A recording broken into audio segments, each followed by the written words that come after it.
Last year I made a video on the Porsche 963 up until the IMSA event at Motorsport Park, and until that point it had either been anywhere from getting disqualified after winning to being outright the slowest hypercar. But ever since I made that video, let's just say I think such things as a reverse jinx may well exist, because the turnaround that this twin turbocharged 4.6 litre V8 machine has shown in the last year and a half has proven to be absolutely unreal. I'm going to run through the end of last year and the entirety of this year.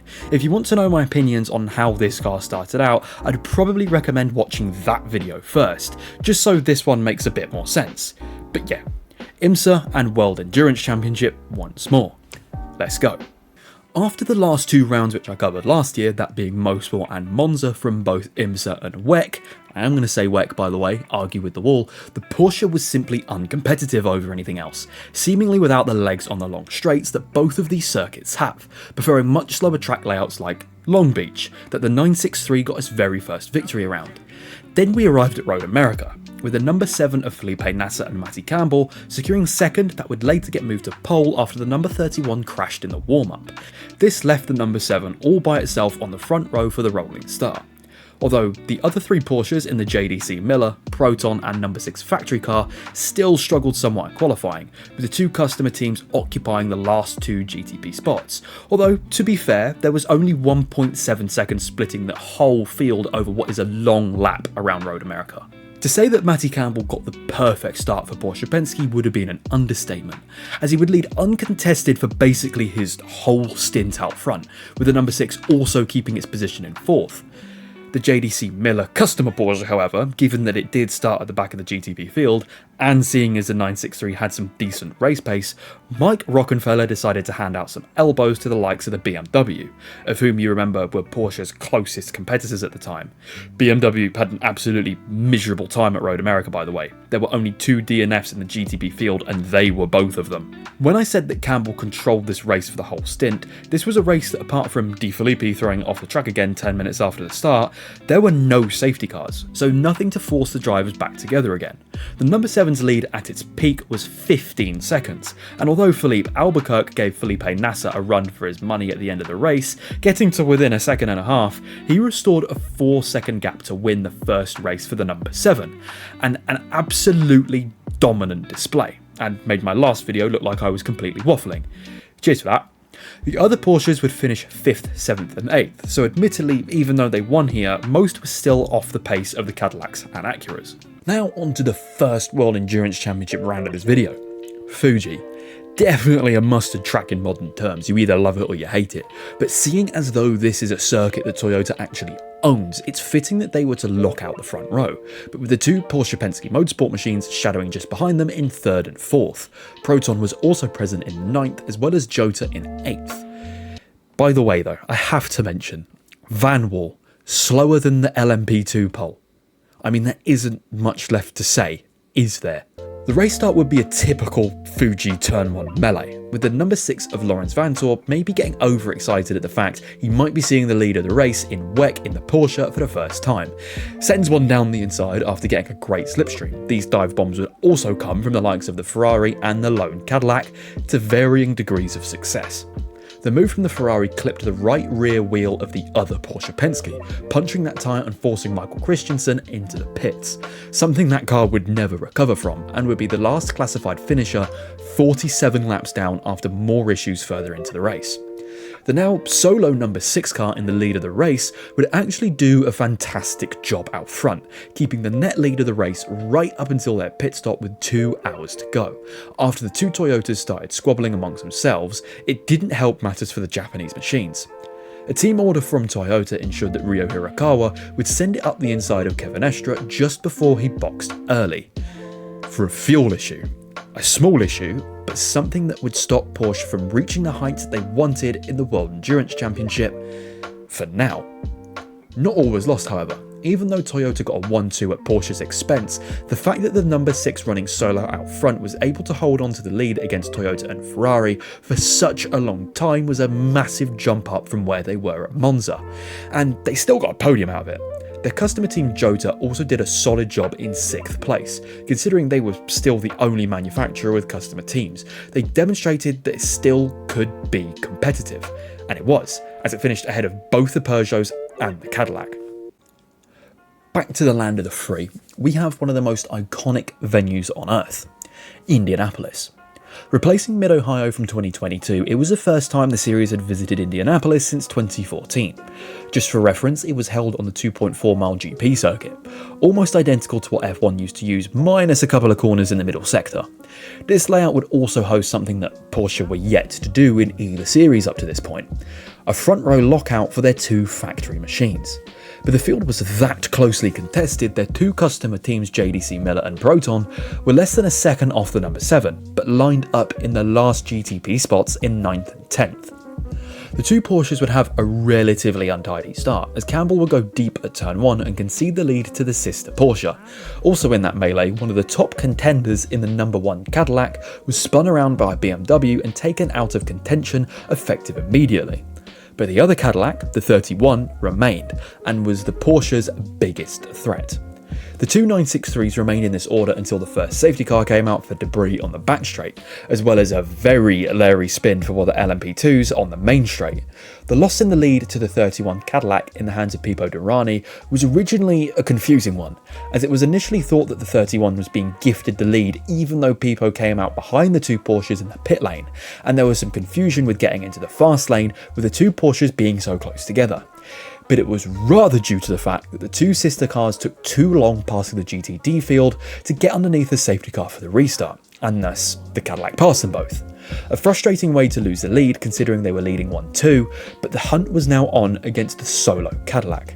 Derani would hold this lead for just over half an hour, with the 2 Porsches breathing down his neck, but then luck would go against him. Don't forget, at this time, there were 4 other classes competing alongside the hypercars. The LMP3 class was the most unnecessary one, let's just say, impeding the 31 throughout the last sector of the lap as they were battling amongst one another. Nasser gained a second and a half on his old teammate, pouncing on his chance into turn 1 when the Cadillac locked up. Making this even better was the other Porsche following him through. The 2 Porsches would swap places once more later in the race after the 7 of Felipe Nasser went wide onto the grass on his outlap at turn 7, with the 25 BMW also jumping the 31 Cadillac in the stops, giving the 6 breathing space of about 7 seconds. And this is how they would finish. Porsche from BMW. A podium of underdogs, some may say. But believe you me, over the next year and a half, Stuttgart was just getting started. Ignore those first few races, yeah, cool. Next up, we have the season finale of 2023 for IMSA, Petite Le Mans, arguably the biggest round on the whole schedule bar Daytona. A 10-hour race around Road Atlanta ending after dark, but the qualifying session was all kinds of faux bar. See, the qualifying sessions are split up in IMSA. In 2023, the GTD cars would go in a group. Then once they finished, it would be the LMP2 and LMP3 cars. Then lastly, the GTB cars would go out. Over the 3 sessions, the only one it was wet in was the last one. When the GTPs went out, safe to say Porsche had a horror show. The Proton car forfeited their quali times for doing work to the car when it wasn't permitted, the JDC-Miller last of the runners, with the 7 in 7th and the 6 in 5th. Luckily for the hypercars, the field is also split on the start, so even though an LMP2 car got pole overall, the GTP field still starts on their own separate grid out front. But there was definitely something to race for the number 6 car. Because of the late season flourish as well as a couple of wins at Long Beach and Indianapolis, it would be in the championship hunt at Petite Le Mans. The start was relatively by the by, with the Cadillac of Bourdais sweeping around the outside of Delatrez's Acura and maintaining the lead throughout the first exchanges. The hypercars would be scrapping for position for the majority of the first couple of hours, as is the usual case around Road Atlanta.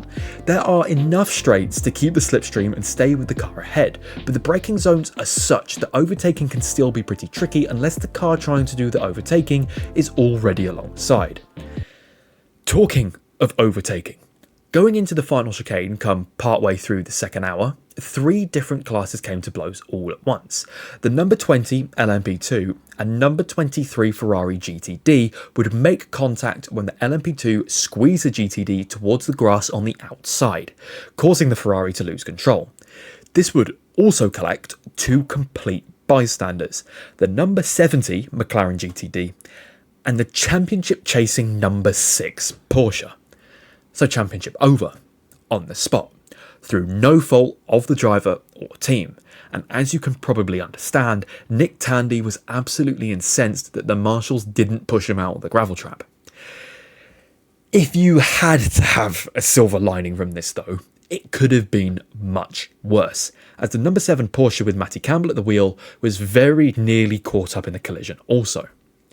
At 3 hours into the race though, it has to be said that over the 3 remaining Porsches, they were all at least having decent races, with 2 of them in the top 4, and the JDC-Miller still running as well. Proton would also be having their best run with their Porsche so far, being the lead of the manufacturer at the halfway point of the 10-hour race, before the team had a bit of a bad time of it in the pit lane, dropping to 8th overall, behind the JDC-Miller and the Penske number 7, the Penske now in the hands of Joseph Newgarden. Towards the latter stages of the race, the focus shifted between the battle of the 2 Cadillacs and 2 Acuras. As the track cooled, they were starting to become noticeably faster than any of the Porsches. Even after a relatively shaky pit stop for the leading Acura that gave the Cadillacs a 1-2 running order, the number 7 was still nowhere to be seen, being much more in competition with the BMWs in this race than up front. The next bit of bad luck was for the 7 when they decided to go long just before a safety car was deployed. Now, in some motorsports, that would be seen as an advantage, as you'd be doing your pit stop when everyone was lapping behind a safety car rather than at full speed. But in IMSA, the pit lane closes when the full course yellow is deployed, so the 7 could only box when the train had already formed up, causing Campbell to fall to 6th overall behind Sheldon van der Linde's BMW. In fairness to Campbell, he has fight, as he passed the BMW and the number 60 Acura in quick succession. Although, the BMW on the cooler track was starting to show up, passing the number 60 Acura into the final chicane, with the JDC-Miller in tow. But then further up, the number 10 was having much better fortunes, capitalising on traffic and throwing it up the inside of Jack Aitken in the 31, before he would repass him again. The only piece of the lead the 7 would see since the 4th hour would be again when the Porsche went long in its stint, falling down to 4th, where he was prior. Then another spanner in the works for the leaders appeared, a broken down GTD Acura NSX causing a 4-course yellow. So the championship was between the 31 Cadillac and 10 Acura. And of course they were next to each other on track, and this had to happen. Great run here. Looks like Durrani's been held up a little bit. He's in the draft. Which way will he go this time? He goes to the outside, the left-hand side. They're side by side. This is the battle for the championship, and they're on the grass. And off goes the number 10, and that's it. The championship is over. At this point, the number 10 is off, and Wayne Taylor Racing with Andretti Global will not capture the championship. We've seen this in turn 1 before. It put Campbell onto the podium at least. Philippe Albuquerque was fine, by the way. Seeing as they not only had to clear the smashed Acura, they also had to repair the tyre wall. Cue the half-an-hour safety car period. Oh, and some pit stops for the 7, 31 and both BMWs. The Porsche is now 3rd, 4th and 5th, Proton from JDC-Miller from Penske.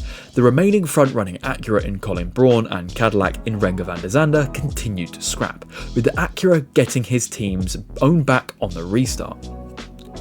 Another yellow, this time for a marooned LMP2 that couldn't get going. Apart from the Penske and the JDC-Miller swapping places, that was it.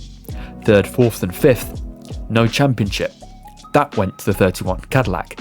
They took the drivers, the teams, and the manufacturers.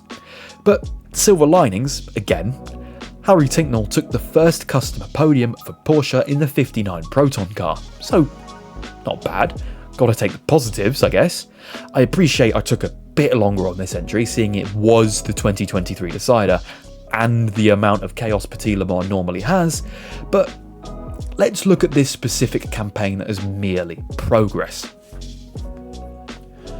The start of the 8 hours of Bahrain 2023 was a bit better than the other finale in the United States, although it was still a bit damn awkward, as the number 7 Toyota was tagged at turn 1 by the Cadillac, forcing both the 6 Porsche and Proton Porsche to go around the melee, basically putting them right at the back of the hypercar field by default. The first battle of the race would be both the remaining number 5 Penske and JDC Porsches up front, trying their best to keep the Toyota, now coming from the back, and out of sync Ferraris behind them, to not very much success at first. Note that I said at first.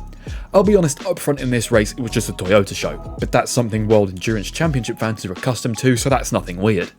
Something definitely flicked a switch in the customer JDC team, because throughout this race, after the first stops, Yifei, Antonio Felix da Costa and Will Stevens were absolutely electric, single-handedly getting the better of both Ferraris in what was thought to be at the time only a relatively competitive customer team.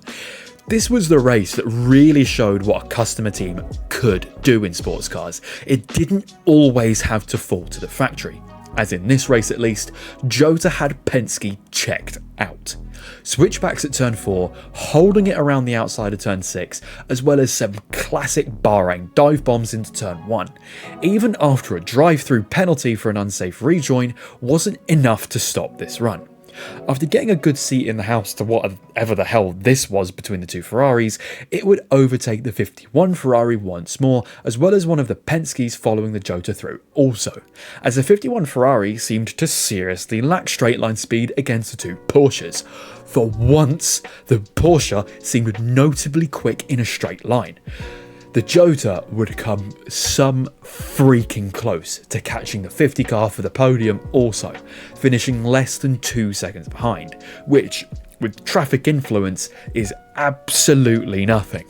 2023 was a season of sheer progress for the 963.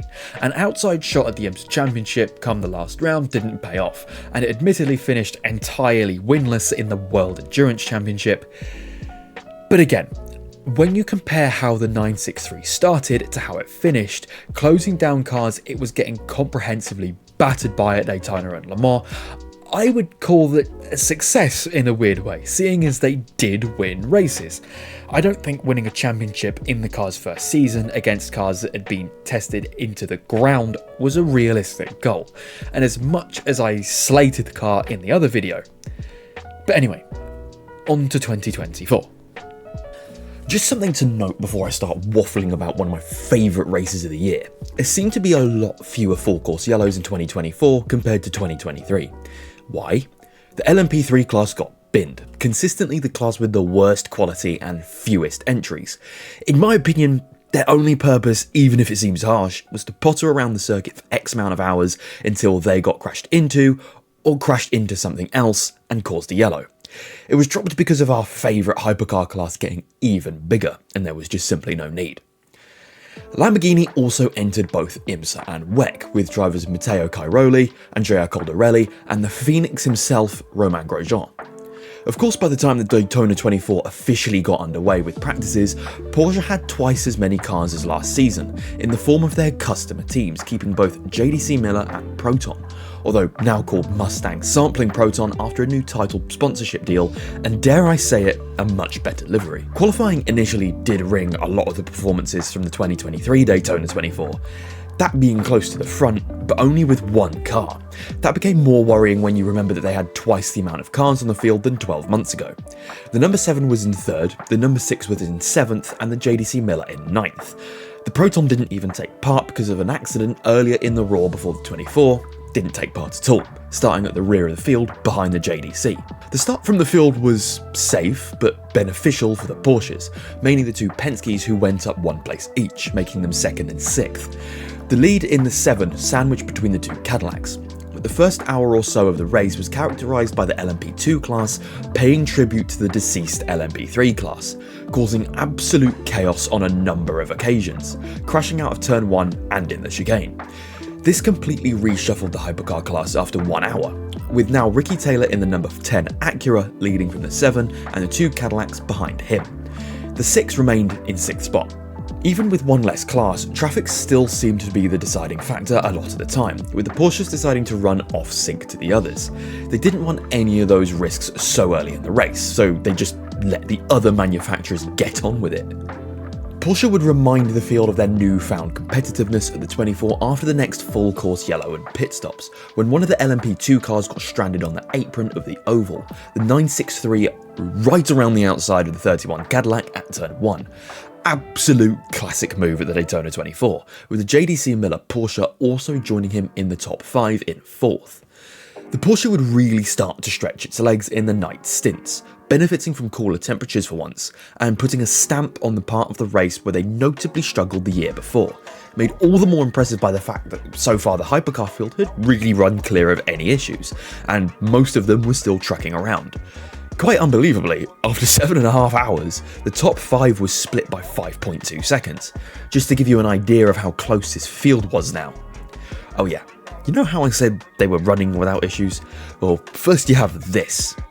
The Acura simply quitting on the spot after an electrical problem, and then a puncture for the number 1 Cadillac. Their competitors were starting to fall away.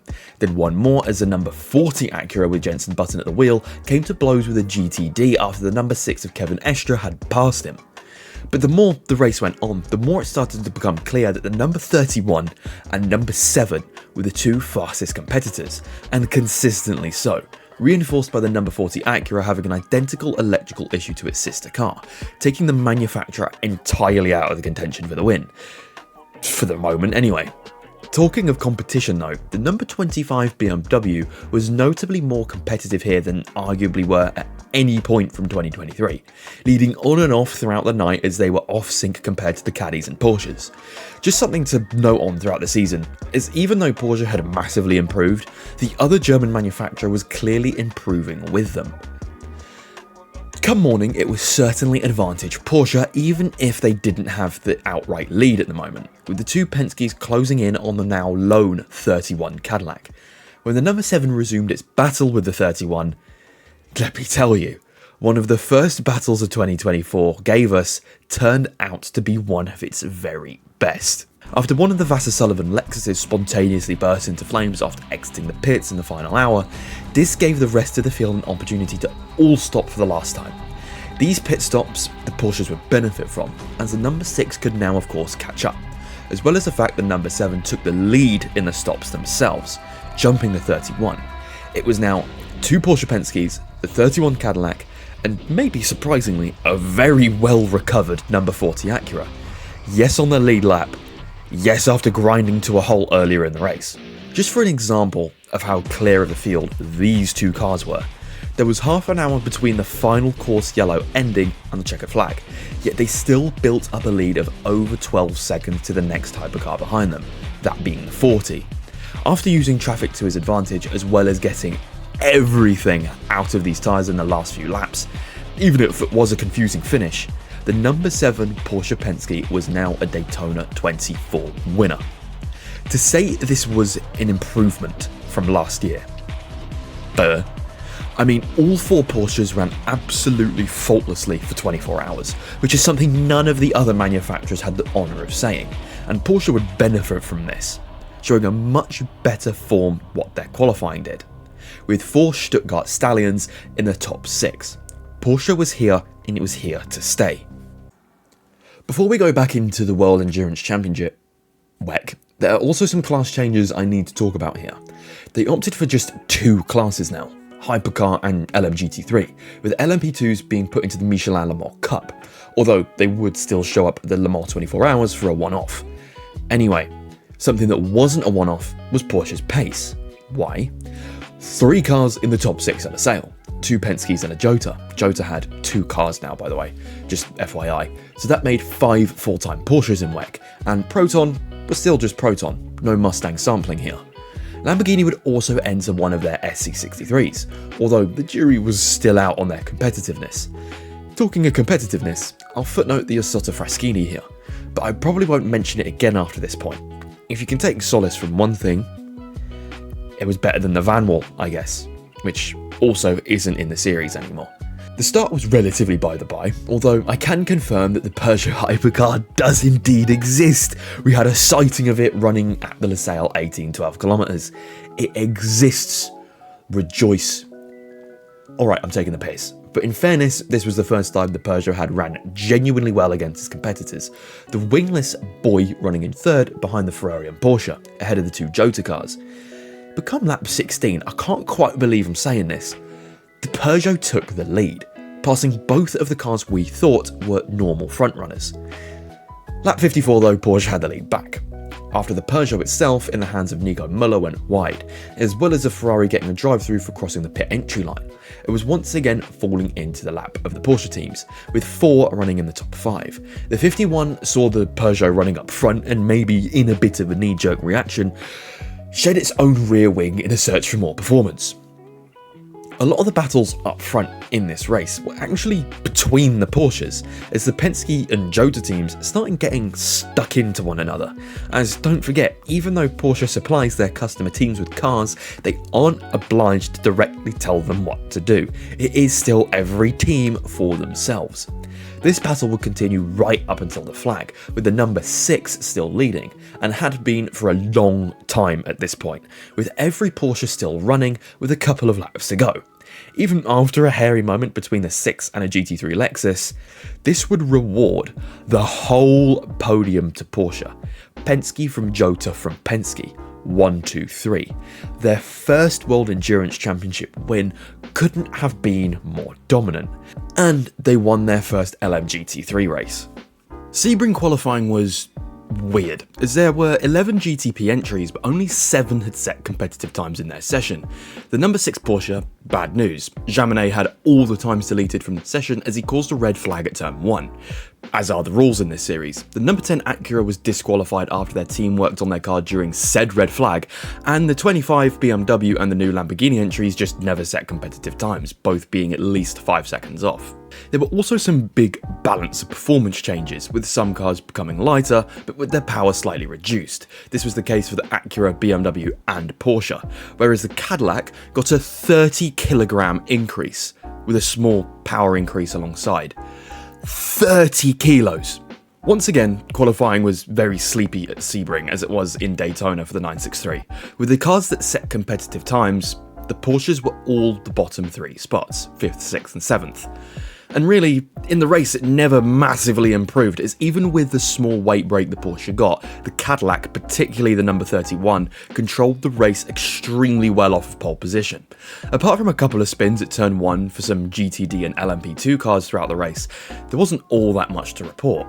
Until the number 31 did this. Over the bumps here. Oh, there's a touch on the leader, he's off! He's off, that's a huge one. And Durrani's over. This is full course yellow. The car's upside down. Clipped a GT car as he was going through. And the strive for 5 is over. This would give the number 7 the ever so brief lead of the race behind the safety car, before NASA took to the pits, losing position to one of the BMWs. The Porsche was definitely not up to the same kind of speed as really any of the Cadillacs, Acuras or even BMWs throughout this race. Not miles off, but not realistically quick enough to put up a fight head to head. One of the bigger gambles of the 963's lifetime was when both Porsche Penskes were left out under the next safety car, caused by a GTD at Sunset Bend.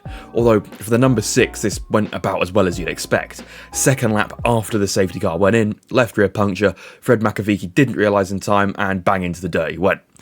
In fairness to the 7 and Matty Campbell, he kept the lead for a good half hour, before of course he had to pit, seeing as he was out of sync with the rest. But even when the pendulum swung back his way and the others pitted, he was behind Sebastian Bourdais' Cadillac. NASA would be back in the car for the last stint, with the field being put onto the same strap before the end because of a safety car just before the 1 hour mark. But once again the Porsche would get mugged by the Acura on the restart as it did earlier, albeit it was a stunning move from Louis Delatraz. And this is where the 963 would stay until the end, as much as it does seem a disappointment, especially as they were actually competitive last year. It was still a podium, even with how much they were struggling. Now the next 2 weekends will be a bit chaotic because there are IMSA and WEC events on the same weekend. This one, Imola and Long Beach. I'll keep it brief. Let's cover WEC first, seeing as their fortunes in WEC are better than what they were in IMSA for the moment, at least in qualifying, as all 5 of them would squeeze inside the top 11 out of 19, but Ferrari would completely lock out the front of the grid, first, second and third. They'd be thankful that they did all qualify well, because the Isotta Fraschini really wanted some airtime. Somehow, no hypercars would DNF on lap 1, don't ask me how. Even with the Isotta being used as a cue ball, it carried on. The story of Imola was Ferrari starting 1-2-3 and slowly but surely working their way out of what should have been an easy win through strategy. Typical, you might say, but Porsche and Toyota would slowly stick their noses in as the race went on. And it really did hit the fan for the red cars when it started raining at the 2 hours to go mark. All 3 Ferraris would box multiple laps earlier despite being told on the radio by their drivers that it was too dry. And just a reminder, every car has its own box, so there isn't anything to lose by all pitting at the same time. The battle during the rain-soaked portion of the race for the lead would fall between the number 7 of Kamui Kobayashi and the number 6 of Kevin Estre. To start off with, it looked like an easy pass for Kevin, as the number 7 was severely fuel limited. But this is Imola. It's not easy to pass here, especially with the amount of GT3 traffic around. Kobayashi came home for the win for the number 7 Toyota, with the 2 Porsche Penske's in 2nd and 3rd. The leaders of the World Championship being 2nd was great for their momentum. The Ferraris finished 4th, 7th and 8th by the way, and they were arguably the fastest car. Funny that. Going back over to the land of the free, briefly, the qualifying here was better, as both the 6 and 7 Porsches managed to get ahead of the Acuras.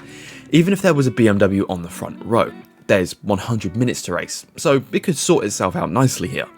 The BMWs would go nicely until one of them had to retire from accident damage, the one on the front row, and the other just wasn't competitive at the front, leaving the race mainly between Cadillac and Porsche, seeing as Acura was also decidedly on an off weekend.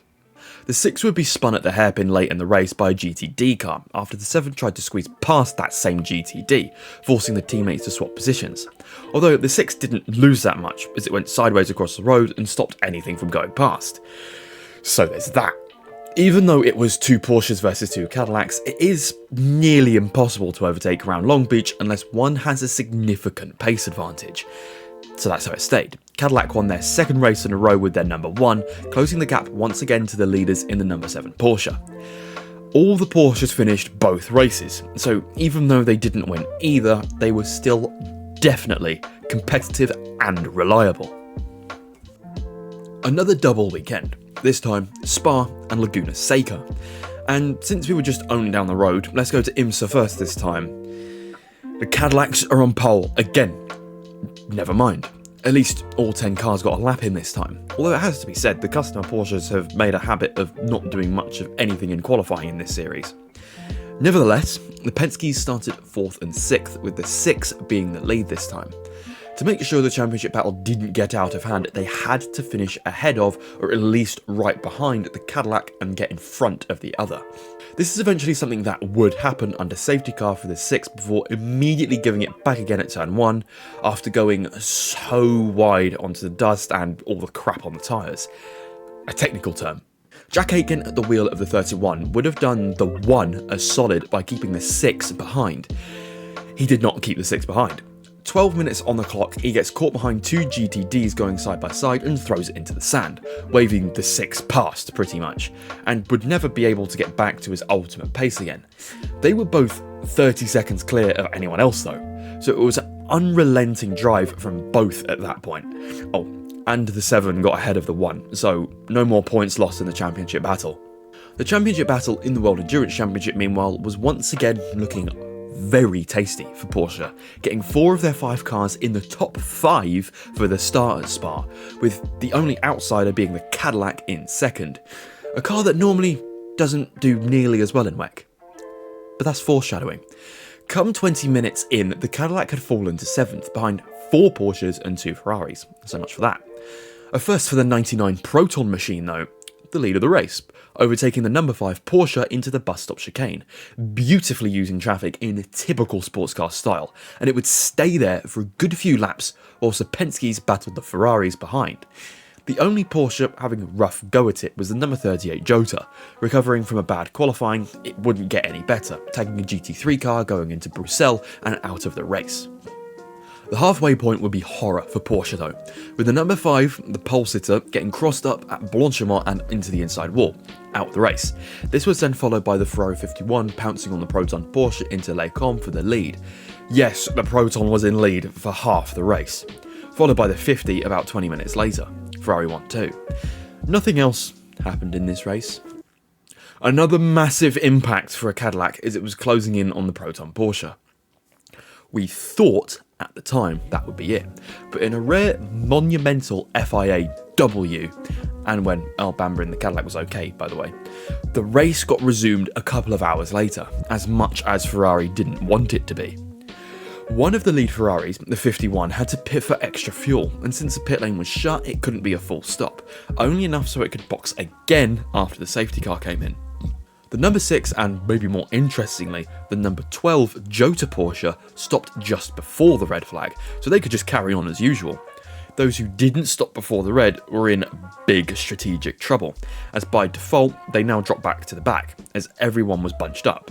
Surprisingly enough though, on the pace front, the customer 12 JOTA Porsche had the factory Penske checkmated and began to pull away. This status quo would remain until the end. The first ever customer victory in FIA World Endurance Championship history by the JOTA Porsche number 12 with Callum Ilott and Will Stevens on board, with the number 6 just behind. The Proton finished 5th behind both Ferraris. Ferrari themselves protested the result, seeing as the race went beyond the original 6 hours. But common sense prevailed in the FIA for once. They're not going back to an old result after just finishing what they started, for goodness sake. 2 wins in a weekend. Not bad, Porsche. Not bad. Brand new circuit alert. This time, Detroit. And what's that? The Porsche 1-2 quali in IMSA? Yeah, your eyes do not deceive you. And to make it better, the 31 was stone dead last.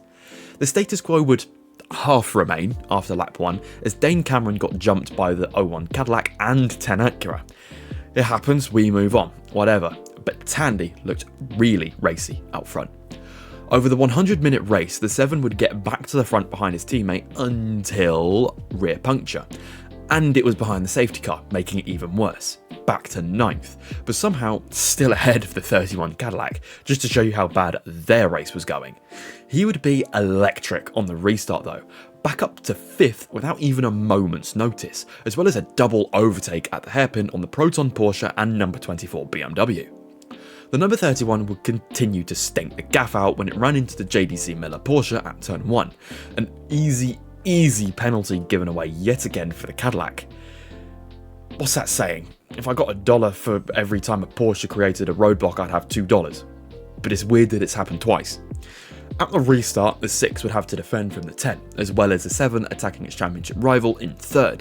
Top 4, 2 separate battles, although annoyingly, both Porsches would be unsuccessful.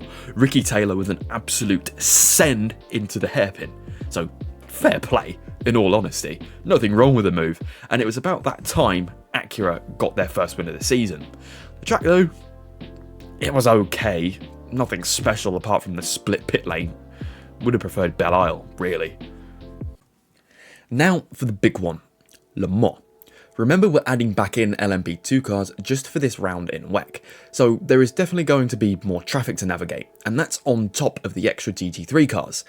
But who could forget the extra hypercar entries for this round?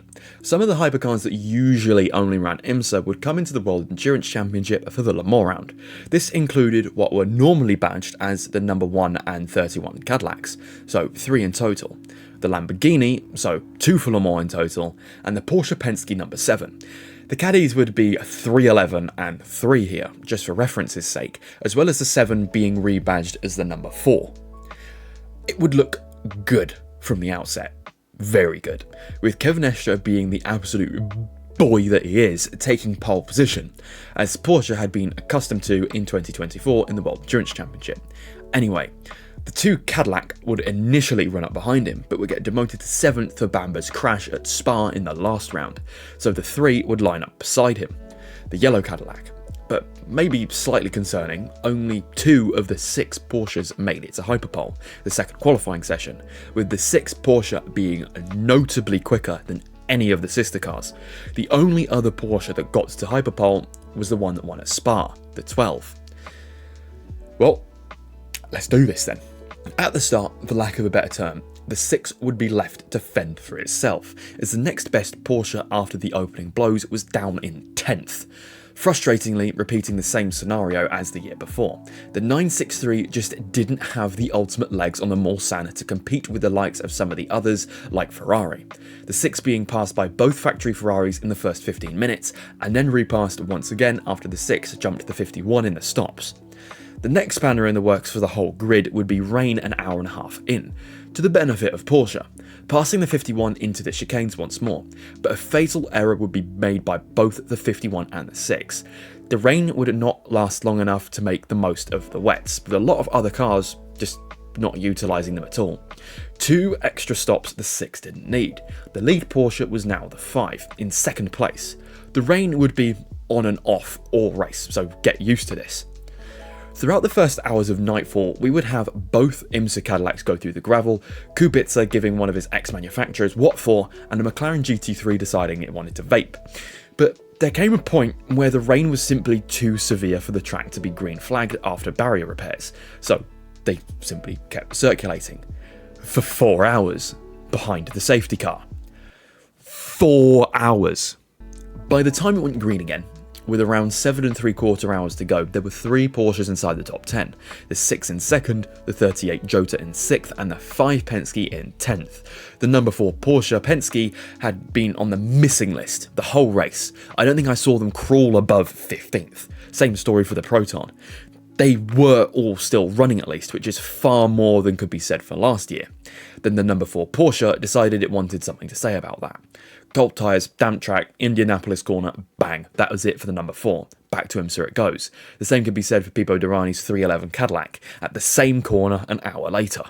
The Porsches would slowly fall behind the likes of Toyota, Ferrari and Cadillac over the next few hours, with the Porsche on the straights once again stark to see.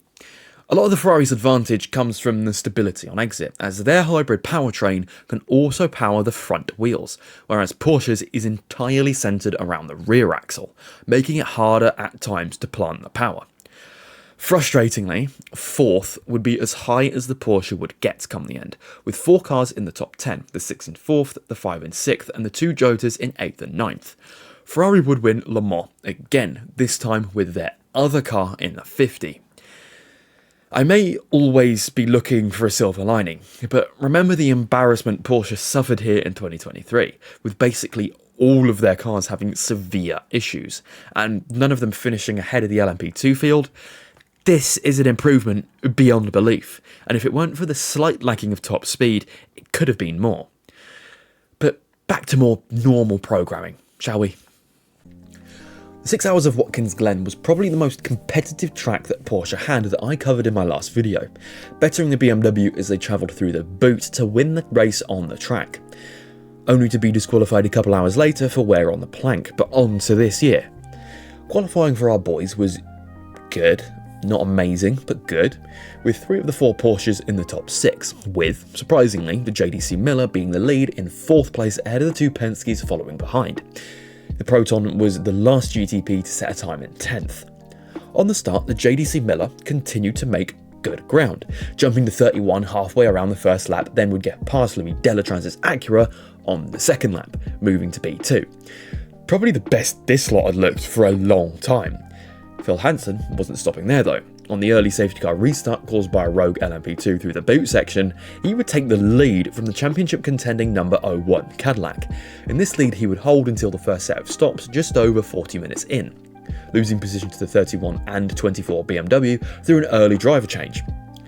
Tymon van der Helm, however, was not on the level as his teammate early on in that race. The yellow Porsche would consequently drown on the restart down to 6th, with Van der Zande, Delatraz and Jaminet making quick work of the customer car. The lead Porsche was now the 6th Porsche in 5th. Early doors, still 5 hours to go.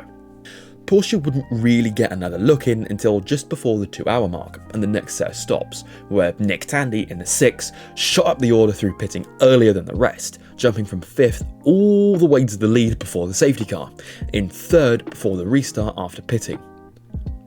The best bit was now that Dane Cameron in the 7 being in the lead after he didn't pit and had track position. Both BMWs were strong in this race too, despite one of the BMWs in the 25 being forced to sit on the naughty step in the pit lane at the start was now 5th, so a potential new threat reared its head, not unlike last year. Although this wouldn't last, as both the 25 and the 10 Acura were given drive-thrus for pit lane violations. Tandy would pass Jordan Taylor in the Acura for 2nd, giving Porsche a 1-2-4 running order at the halfway mark, as a JDC-Miller in the hands of Van der Helm hit its rhythm nicely, before Richard Westbrook, the 3rd driver now in the car, hit the end of the pit lane.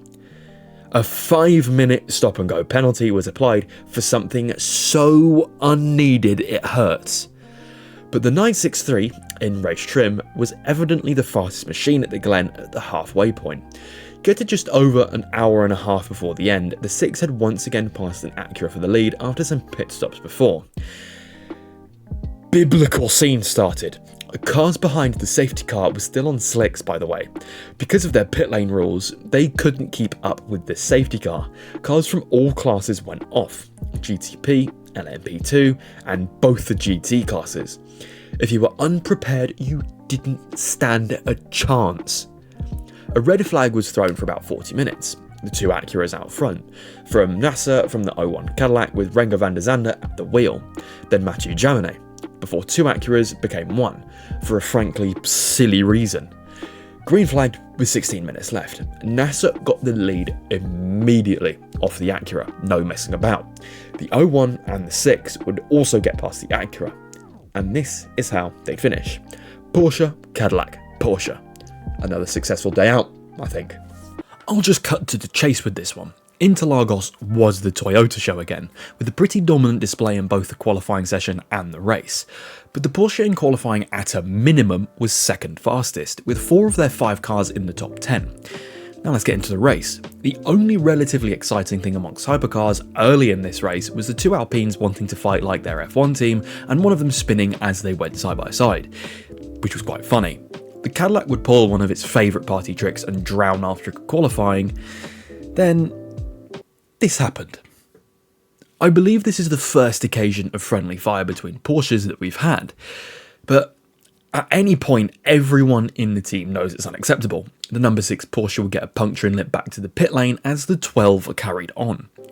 Moving forward less than an hour, however, the 6 would be recovering from this extremely well, passing both the 50 Ferrari and 36 Alpine in one fell swoop to get back up to 8th. The number 5 up front would also seize the opportunity after the second set of stops to get past the number 8 Toyota that they'd been shadowing all race, Fred Makoviecki sending it at turn 1. Inevitably the 8 would eventually get back in front, but the number 7 ran into problems and got booted well down the field. 17th was the lowest Toyota fell to. Sports car racing giveth, and it taketh away. It also taketh away with the fact that the 5 had something munch away at its rear diffuser, forcing a tail change, with the number 12 Jota being taken out of the competitive running entirely after he backed it into a wall at turn 4. Realistically, even without any issues, it would have been impossible to catch that number 8 Toyota, on form all race apart from that one occasion out the pits where the 5 got past. It was a blessing that the 7 had the problems it did, as even though both Penske Porsches were on the podium in 2nd and 3rd, the Toyota recovered only 7 seconds behind in 4th. That is scary pace from the number 8 Toyota. Now, we've done a full year of sports car racing in this video, as we get around to Road America once again. This race where a lot of the competitors seemed to forget where their braking zones were, because there were a couple of incidents in this one. Qualifying was decidedly mid, with the top Porsche being the Proton competition. A customer team headed Porsche for the 2nd IMSA weekend in a row, with the other 3 Porsches being the slowest of the GTPs that set times. We have 160 minutes of racing to do, so they can turn this around, especially having won here last year. it would be no messing around from the Porsches at the start, with all 4 of them gaining at least 1 position. The Proton car now in the top 3, helped by an... yeah. But the first 40 minutes or so were weird, as there was so much yellow flag running, the order was getting all kinds of screwed up, as teams were pitting under safety car. At one point, half the top 10 was filled with LMP2s, even a GTD car got in the overall top 10 at one point. The order of the top 4 at this specific restart was the 10 Acura, followed by the 24 BMW, then the Proton Porsche, and then the other BMW. Both of them having a good race so far. Not having a good race were the 2 Cadillacs, getting constantly balked by traffic, although not always the fault of the traffic. More yellows meant more screwing around of the order. At one point, over halfway through the race, there were 2 LMP2s in the overall top 5, ahead of 6 GTPs. There isn't much to talk about concerning racing. On this restart, Ben Viscal in the Proton would not get the best of launches, falling to 4th by the time the lap was over. Although one of those cars that passed him was Mathieu Jaminet, now in pursuit of Ricky Taylor's Acura, or will be after some more yellows for GT3 debris. Taylor looked rapid in the 10, with Jaminet unable to make any inroads, being over 7 seconds adrift by the time the inevitable next set of yellows came out with just about half an hour left. Taylor would also have to box under these full course yellows though, something the other GTPs had already done, so he would fall down the field big time. The order now Jaminet, Aitken, Nasser, Viscal, 3 Porsches in the top 5, before an experienced bit Viscal in the arse again. Felipe Nasser would pounce on Aitken's Cadillac when he couldn't get past his Porsche teammate in the lead, giving them a 1-2. If there were concerns that Nasser's move may have been a tad aggressive, he kept the position, avoiding pressure from a rampant Ricky Taylor, moving his way all the way from the last GTP on the field to pressurising the Porsches up front. Maybe a bit too much, no harm came of it. 1-2 baby, with the customer Porsches in 5th and 6th also. In terms of average finishing position and where they started this race, maybe the most successful for Porsche to date. Now, prepare to be a bit deflated, as this race is probably the worst Porsche had all year. Another race that got added to the World Endurance Championship calendar alongside Interlagos was COTA, for the race dubbed Lone Star Le Mans. A bit cringe, but whatever. What wasn't cringe was the fact that there were only 2 Porsches in the top 10 in qualifying, the number 5 Penske in 6th and the 12 Jota in 10th. Again, we have 6 hours to race, so it could change, right? Well, the start wasn't promising, with the lead Porsche now in 9th, being the 5. None of them had good starts really. 3 of the last 4 cars were now Porsches. It was like early 2023 again. If there was one crumb of solace, the Toyotas were also having a horrid time. At least Ferrari were picking up the pieces when their rivals weren't there, running 1-2-3 after the opening exchanges. Or, you know, don't pick them up. Come 2 hours to go, the Porsches had pretty much just been circulating without the real means to challenge who they'd want to be challenging, compared to the Toyotas that had been recovering from a poor qualifying really well. The 8 Toyota would have been in the fight for the lead if it wasn't for this piece of utter terrorism from Sebastian Buemi. Then the 7 got a drive-through for disrespecting yellow flags and not lifting, which also cost that car the win too, arguably.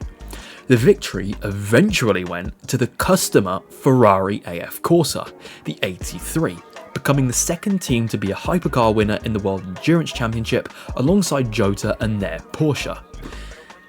Talking of Porsche, it really felt like a flashback moment. Highest running car was 6th then 7th in both the Porsche Penskes, with the 38 Jota in 10th and the Proton in 11th.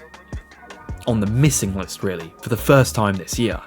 It happens of course, but COTA is yet another track where power delivery is really important, and these are the tracks that Porsche consistently struggle at throughout the 963's history. Either way, the squad rolls on.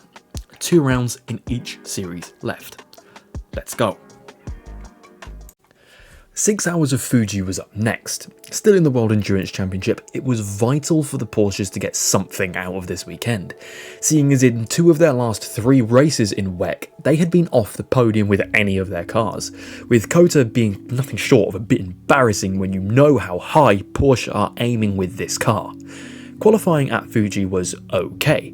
3 of the 5 cars in the top 10, with the top car being the number 6 Penske, with the 5 in 8th, then the Proton rounding out the top 10. The Jotas were way down for some miscellaneous reason. Fuji is one of the easier circuits to pass on, however, with that massive main straight alongside some heavy braking zones around the lap. 6 hours coming right up. It was certainly elbows out at the start, with the number 6 not having any of the number 8 Toyota trying to get back past on the outside of the long right-hander. Then the other Penske came to blows with one of the BMWs as it tried to get past, but eventually would. Until the AF Corsa Ferrari ran into the back of the number 5 at turn 1, cue-balling it into another Ferrari and an Alpine. Ripping the tail clean off the 5, it would have to do a whole lap without a wing or diffuser on the car. Awesome. Cheers lads, now we get to see what the 963 would look like if it took to Peugeot's philosophy. One Penske was having bad luck, evidently, but now the other Penske had passed both Toyotas at the end of the first hour, at a track they own. Not bad going in P3 so far. The BMW and Cadillac that were leading screwed it up for both of them, as they came together coming out of turn 1, giving the Freedom machine a front right puncture, leaving the 50 Ferrari and 6 Porsche to scrap for the lead, because they clearly didn't want it. Come just over halfway through, the 6 would pass the 50 for the lead, and then disappear. Something that wouldn't disappear was Kamui Kobayashi in the number 5's mirror going into turn 3, thwarting the 5's recovery and would get shafted off the road for the second time. But it would ruin both their races, so swings and roundabouts. Some nerves started to twitch after Kevin Estre started reporting that there was some water leaking onto his brake pedal, later on turning out to be the AC unit. But this is Kevin Estre. He'll adjust, believe you me. The 6 Porsche, victorious once again. Get in! This victory was sweeter with the fact that both Ferrari and Toyota had absolute honkers at this round, with one of each manufacturer in the top 10 in 9th and 10th. The 6 was in fact joined on the podium by a BMW and an Alpine, both of their best results in the series so far. The Jotas also recovered really well in 5th and 6th after starting in the bottom 3. It would have been more if other cars didn't try playing pinball with the 5, but it happens. One World Endurance Championship round to go, and all the championships are up for grabs. Before we get to that, we need to wrap up our North American series. 2 rounds back to back before we finish off WEC. First up, we have Indianapolis, now christened the Battle on the Bricks. Lengthened to a 6-hour race for 2024, we have even longer to hopefully enjoy what was one of Porsche's most successful tracks in 2023. Qualifying was once again okay, with the number 6 in the top 3 in 3rd, but the others were in the bottom half of the field again. On Lights Out at the US's most iconic track, the Penske's had a tale of 2 starts, as the 6 that started 3rd was behind the 7 that started 7th at the end of the first lap, not helped by the fact it started to rain at the start also, so braking zones were all over the place. It wouldn't take long for this race to go properly torrential. The hypercars would keep it on the straight and narrow for the most part. Looking at the number 7 shooting across the grass gave me minor palpitations, but anyway. On the restart, the 01 Caddy led from the 2 Penske's and is that the Lamborghini? Turns out, all you needed to do to the Lambo was add water. Seriously, this thing had been on the missing list all year, but now it was carving its way through the field. And it's unfortunate it carved through the rear wing of the 6 when their fight turned to the lead.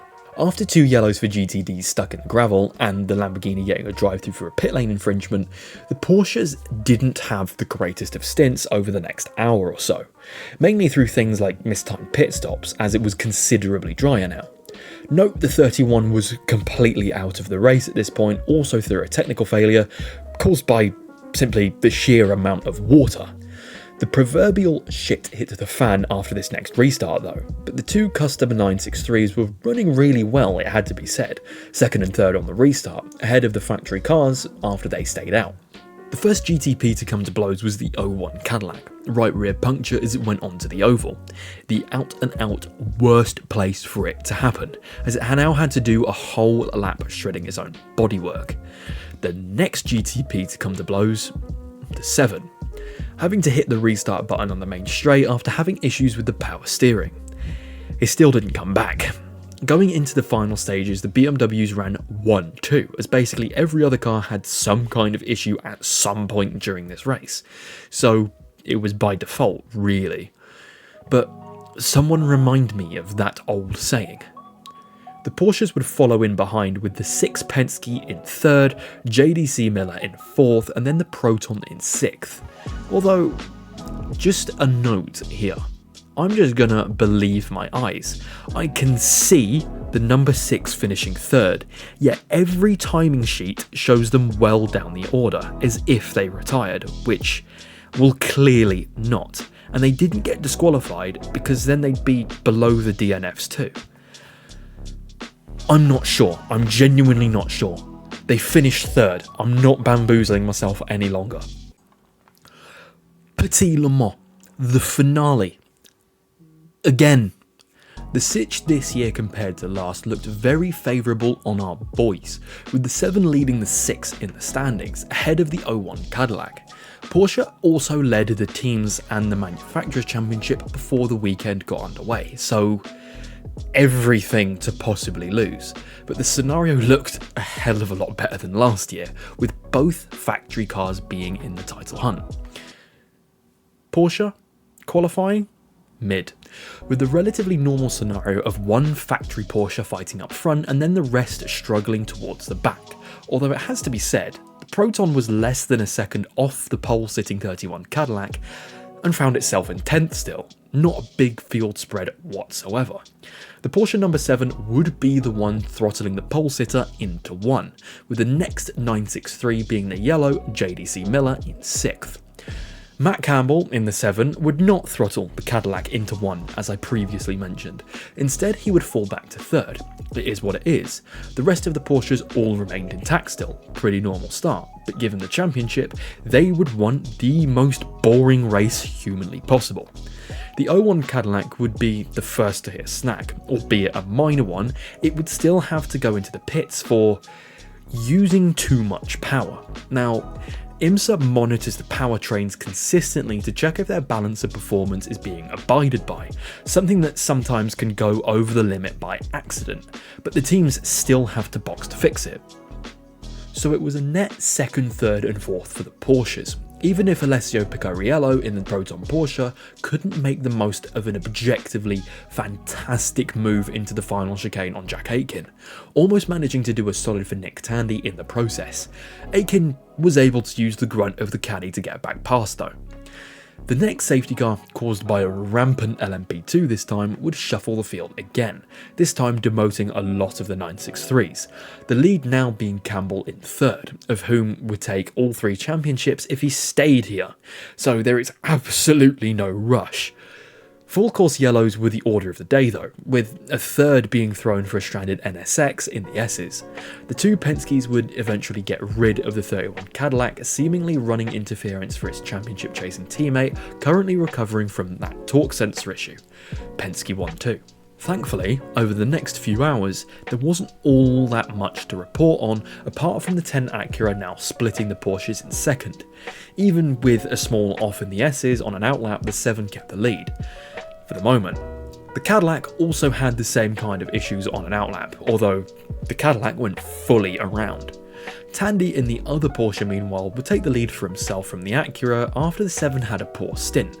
This, kids, is how you use traffic to your advantage. The 10 wouldn't have to worry about the Porsches anymore, as this would happen with an hour to go. In honestly what I think is the sketchiest moment in this video so far, apart from obviously the Cadillac incidents. A GT3 Mustang facing the wrong way with no lights behind a crest. It's thankful that the Acura wasn't slightly further over to the left, because that could have been so ugly. And also, where were the yellows? Wayne Taylor's interview really said it all. The Mustang had been sat there for a good 15 seconds at least with no warning. If they had a warning in the 10, they may well have avoided it.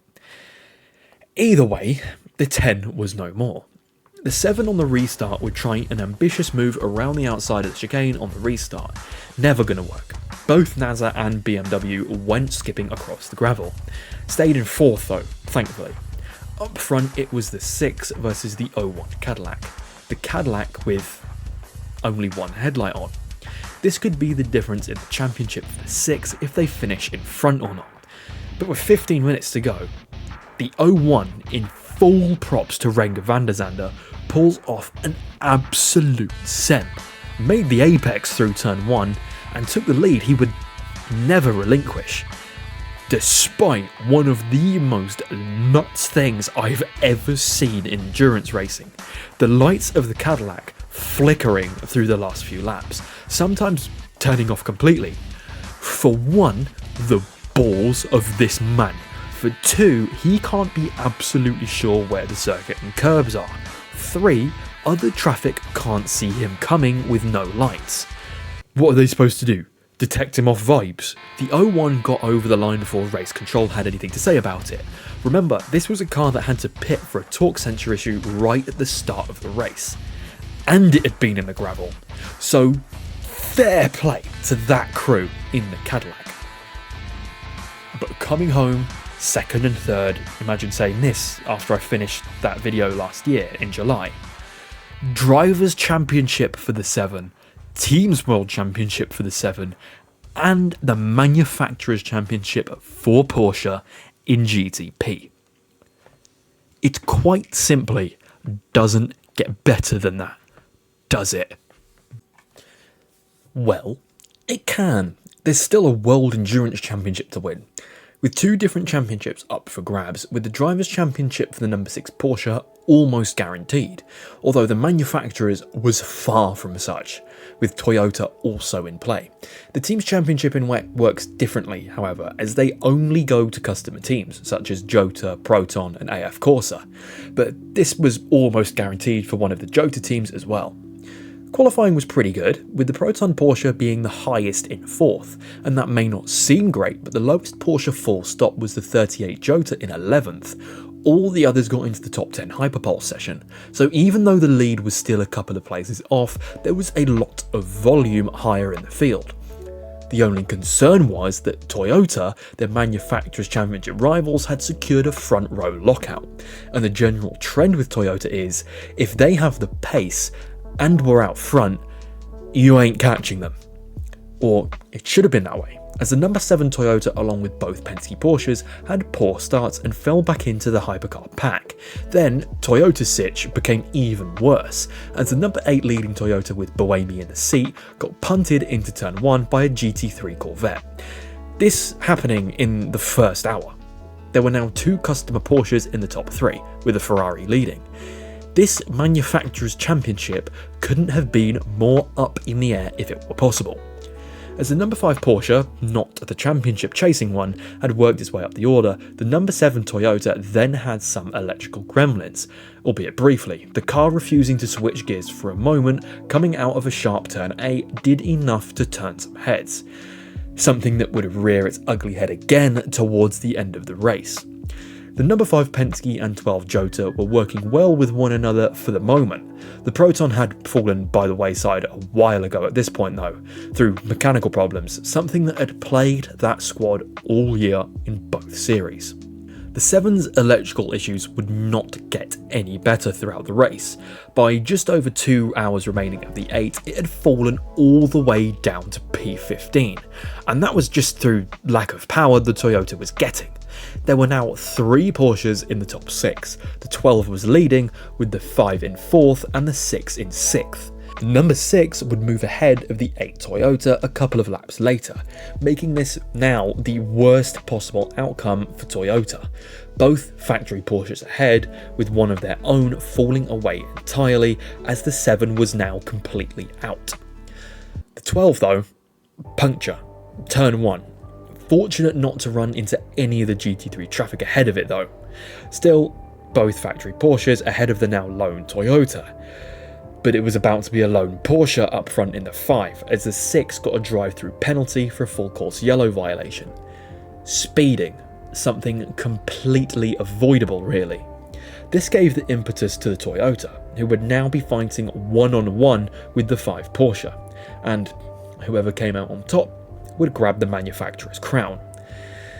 Then, the corner that caused its sister car issues early in the race, turn 8, Buemi went for it. This was then compounded by the fact that the 5's tyres were going off big time, and it would also fall behind the 51 Ferrari on the last lap. It certainly wasn't all doom and gloom however, as the number 6 of Kevin Estre, Lawrence Vanthoor and Andre Lotterer clinched the driver's crown, as well as JOTA finishing 1-2 in the team's title. But the manufacturer's title really was defeat clinched from the jaws of victory, as only one of the Porsches needed to finish ahead of Toyota, and every single title across both series would have been going to Stuttgart. That sums up the last season and a half for the Porsche 963. Basically, this lot did a 180 as soon as I made that video last year. So that seemed to turn out to be a whole load of waffling. Out of the 6 championships the 963 could have secured up across both series in 2024, it got 5 of them, and only lost the 6th in the last hour of the last race. This on top of the fact that their GT3 and GTD teams across both series did well too. Both AO Racing in IMSA and Manthey in WEC got their respective championships secured with the Porsche 911 GT3. There are a couple of big changes coming for the program in 2025 though, as there will be fewer 963s on the World Endurance Championship field, as their customer team, JOTA, will now be the factory squad for the Cadillac hypercar, switching manufacturers. This will mean there will now be one more Cadillac in each series. I have to be honest though, that Cadillac will look great in JOTA colours. There are also slightly revised driver lineups, such as Andre Lotterer being replaced by Matty Campbell in the number 6 crew in WEC, no longer being a part of the programme whatsoever, as well as Dane Cameron in the IMSA series not being present. However, I have to stress, because of the fact these cars have multiple drivers, these lists will certainly be subject to change as 2025 unfolds. My final question being, how do you think the Porsche 963 will get on in 2025? And would you like this to be a yearly thing? Maybe some other series you'd like me to cover? You know where to leave your answers.